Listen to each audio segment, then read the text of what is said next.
Dan apa yang diharapkan oleh Arini menjadi kenyataan. Pangeran Tristan dan pengawal yang bersamanya terlihat di pintu gua. Arini tersenyum sangat bahagia. Arini segera berlari dan memeluk Pangeran Tristan.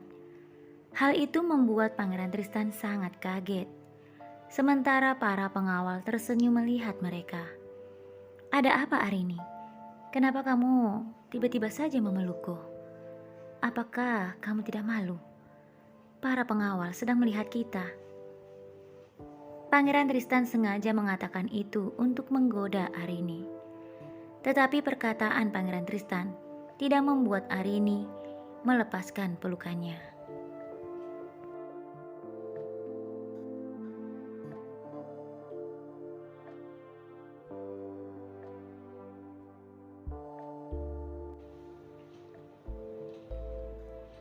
Masih dalam keadaan memeluk Pangeran Tristan, Arini berkata, "Aku minta maaf Pangeran. Aku seharusnya berterima kasih padamu karena engkau selalu menjagaku. Seharusnya aku mendengarkan apapun yang kamu katakan." Pangeran Tristan tersenyum. "Akhirnya kamu sadar juga, Arini." Arini kemudian melepaskan pelukannya dan tersenyum malu menatap Pangeran Tristan yang juga sedang tersenyum padanya. Pangeran Tristan kemudian membelai wajah Arini, lalu mencubit hidungnya dengan manja, membuat Arini semakin malu.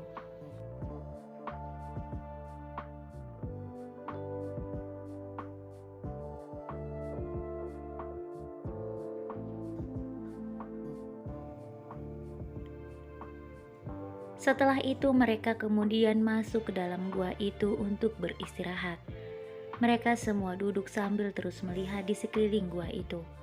Awalnya Arini terlihat ketakutan.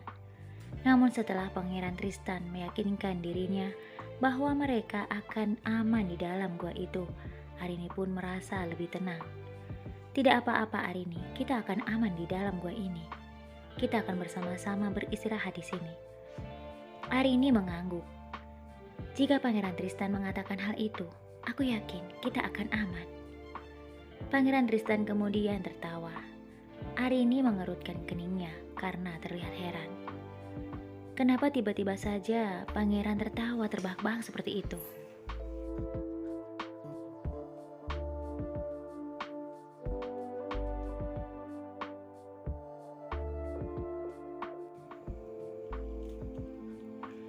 Pangeran Tristan masih tersenyum melirik Arini. "Aku tidak menyangka sekarang kamu begitu percaya padaku, Arini." Arini hanya tersenyum dengan wajahnya yang memerah. Arini memainkan rambutnya yang panjang. Pangeran Tristan terus memperhatikan Arini. Sementara para pengawal yang memperhatikan mereka dari kejauhan, secara diam-diam menahan tawa mereka. Setelah itu salah satu di antara pengawal kemudian berpura-pura batuk. Sehingga Pangeran Tristan pun sadar kalau saat itu dia diperhatikan oleh para pengawal. Pangeran Tristan kemudian memerintahkan mereka segera tidur.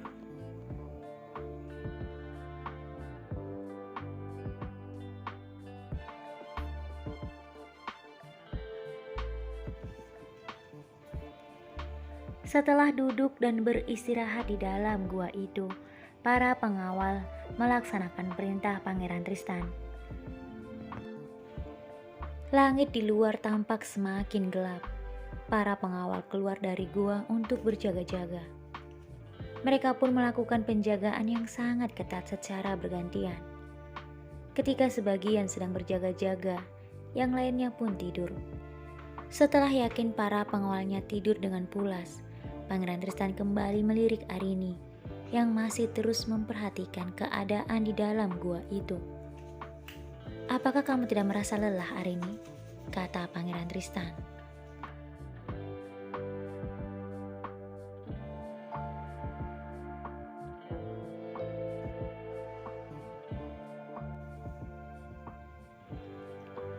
Arini memeluk tubuhnya dengan kedua tangannya lalu berkata, "Aku merasa sangat lelah, Pangeran." Pangeran Tristan kembali berkata, "Jika kamu merasa lelah, lalu mengapa kamu tidak tidur, Arini?" Arini masih berusaha menghangatkan tubuhnya, lalu berkata, "Bagaimana aku bisa tidur, Pangeran? Cuaca di dalam ruangan ini sangat dingin," jawab Arini. Pangeran Tristan berpikir sambil tersenyum, lalu kembali berkata kepada Arini, "Kalau begitu, ayo kita tidur sama-sama, Arini." Arini tampak kaget dengan perkataan Pangeran Tristan. "Kita kan tidur bersama-sama di dalam gua ini."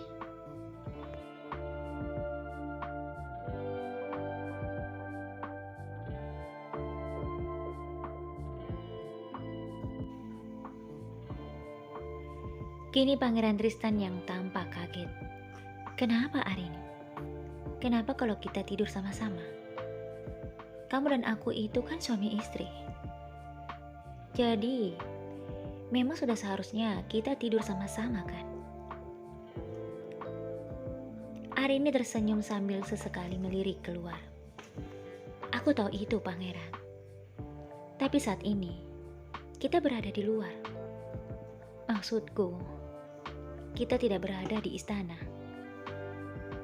Lebih jelasnya lagi, kita tidak berada di dalam kamar kita," jawab Arini. Pangeran Tristan menggelengkan kepalanya sambil tersenyum. Dia tidak mengerti cara berpikir Arini. Arini, namanya suami istri. Dimanapun itu tidak ada masalah, kata Pangeran Tristan memberi pengertian kepada Arini.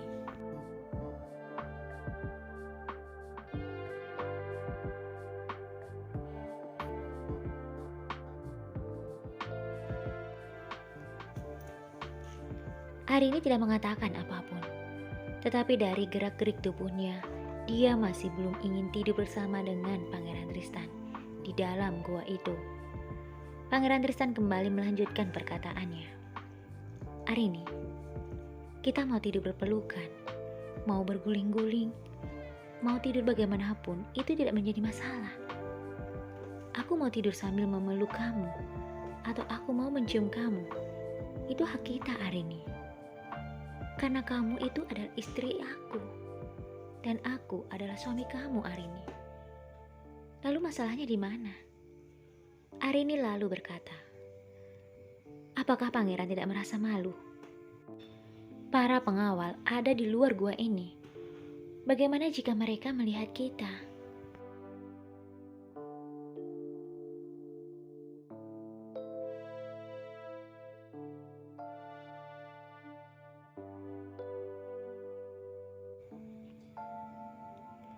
Pangeran Tristan mulai merasa gemas dengan Arini. Memangnya kenapa kalau mereka melihat kita, Arini? Paling-paling mereka akan berkata, Pangeran Tristan dan Putri Arini romantis sekali. Mereka terlihat sangat serasi dan bahagia. Itu saja kan? Arini masih tertunduk. Pangeran Tristan kembali mengajaknya untuk tidur. "Kemarilah Arini, tidurlah bersamaku," kata Pangeran Tristan, meminta Arini untuk tidur di dekatnya. Pangeran Tristan merentangkan tangannya, berharap Arini memakai tangannya sebagai bantal. Tetapi Arini tidak menghiraukan perkataan Pangeran Tristan.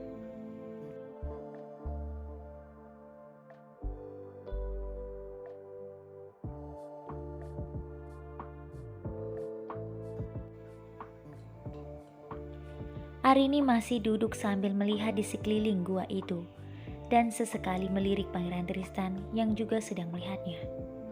"Apa yang kamu pikirkan, Arini?" Arini hanya menggelengkan kepalanya. Pangeran Tristan kembali berkata, "Ayo tidurlah Arini. Jika kamu merasa kedinginan, aku bisa menghangatkanmu.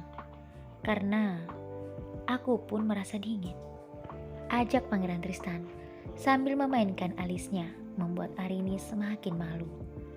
Setelah itu Pangeran Tristan kembali berkata, "Baiklah, jika kamu tidak ingin tidur, maka aku akan tidur terlebih dulu." Arini masih tidak menghiraukan perkataan Pangeran Tristan.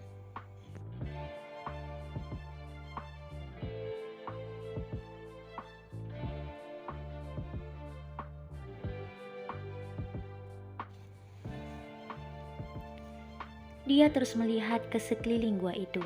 Dia merasa takut jika ada binatang atau hal yang lainnya, sambil sesekali melihat para pengawal dan Pangeran Tristan yang tertidur lelap.